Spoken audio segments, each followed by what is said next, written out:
Parang malakurian din yung mga shots ng ng camera. Ay, opo.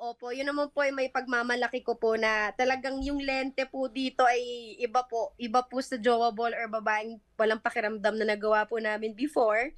Ano po talaga siya, dahil aside from Viva Films and Vincentiments po, in collaboration din po ito with Filmline Korea.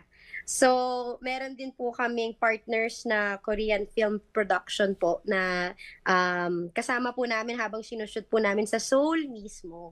Galing talaga nag-shoot kayo. At talagang ang tangos ng ilong ni JM Super Diba po? tangos. Parang, alam yan, di ba? Inano po yung kanyang mukha.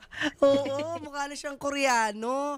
Well, teka muna, meron ba ditong mga sexy scenes or wholesome talaga to? Ay naku, wala po, ano lang. Although, ang ano po dito, na-post na din po namin, so pwede ko na rin po siyang sabihin. Sige. Ito po ay pelikulang nilaban po talaga ni na Direk at ng Viva Films, pero silang Kim at saka Je, pwede nyo bang paano ba?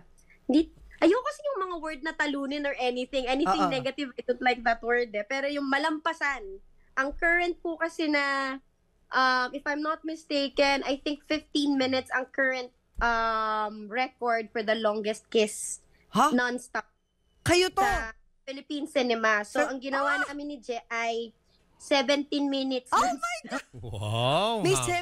17-minute long case. If only for that, this is worth watching. Hindi nga, pag nanood yung mga tao, as in, nanonood kami, may 17 minutes kiss kaming makikita. Opo. So, kung ready po kayong hindi masyadong maumay, sa pagmumukha po namin nakakiss po kami ng magjowa po kami, hindi naman po malaswa.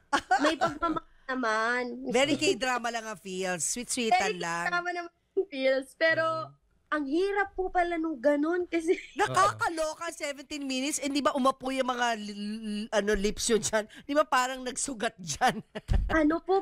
manhid na nga po, sabi ko nga kay Gerald, magkawa po kami at lahat. Sabi ko nga, mga isang buwan tayo di mag-kiss ha. Ayoko na.